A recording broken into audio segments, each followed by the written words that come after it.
ശ്രീമദ് ഭഗവത്ഗീത ധ്യാനം.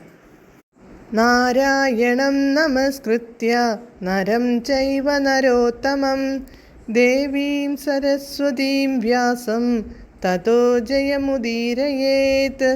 നഷ്ടപ്രായേഷു ഭദ്രേഷു നിത്യം ഭാഗവത സേവയാ ഭഗവതേ ഉത്തമശ്ലോകേ ഭക്തിർഭവതി നൈഷ്ടകീ. മൂകം കരോതി വാചാലം പങ്കും ലംഘയതേ ഗിരിം യത്കൃപാതമഹം വന്ദേ പരമാനന്ദമാധവം.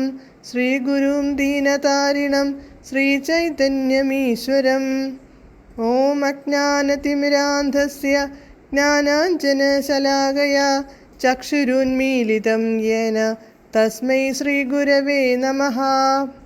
നമഃ ഓം വിഷ്ണുപാദായ കൃഷ്ണപ്രേഷ്ഠായ ഭൂതലേ ശ്രീമദേ ഭക്തിവേദാന്ത സ്വാമിന്നിധി നാമിനേ.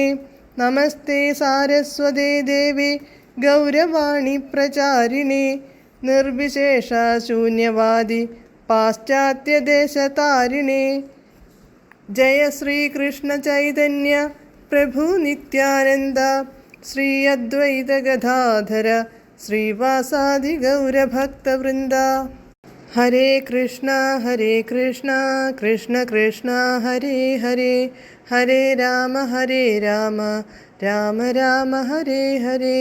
ഹരേ കൃഷ്ണ കൃഷ്ണ കൃഷ്ണ ഹരേ ഹരേ, ഹരേ രാമ രാമ രാമ ഹരേ ഹരേ. ഹരേ കൃഷ്ണ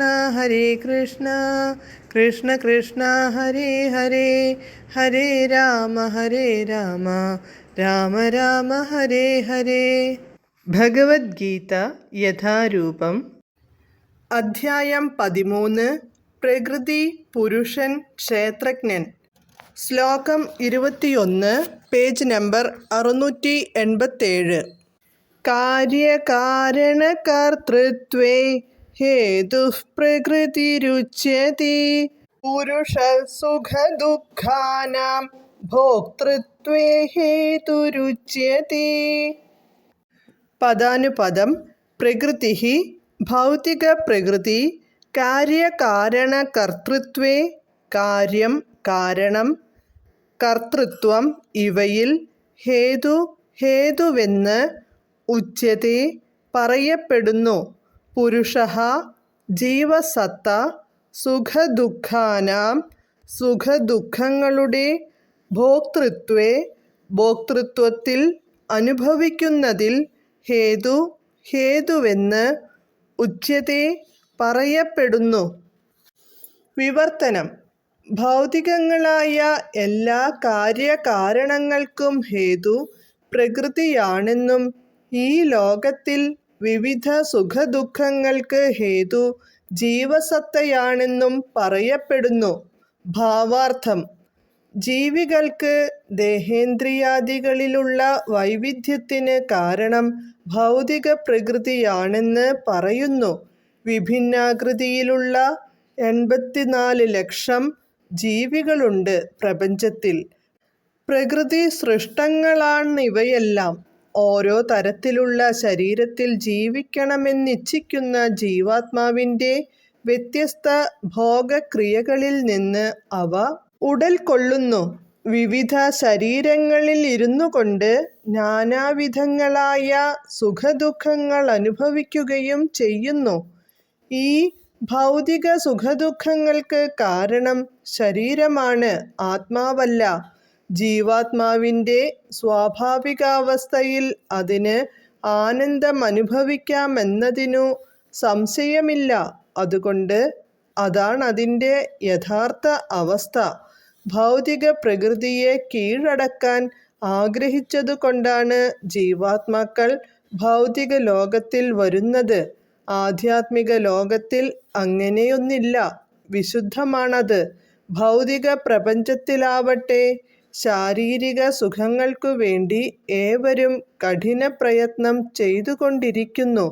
ഇന്ദ്രിയങ്ങൾ മൂലമാണ് ഈ ശരീരം ഉണ്ടായതെന്ന് പറഞ്ഞാൽ തെറ്റില്ല. ആഗ്രഹ നിവൃത്തിക്കുള്ള ഉപകരണങ്ങളാണത്രേ ഇന്ദ്രിയങ്ങൾ.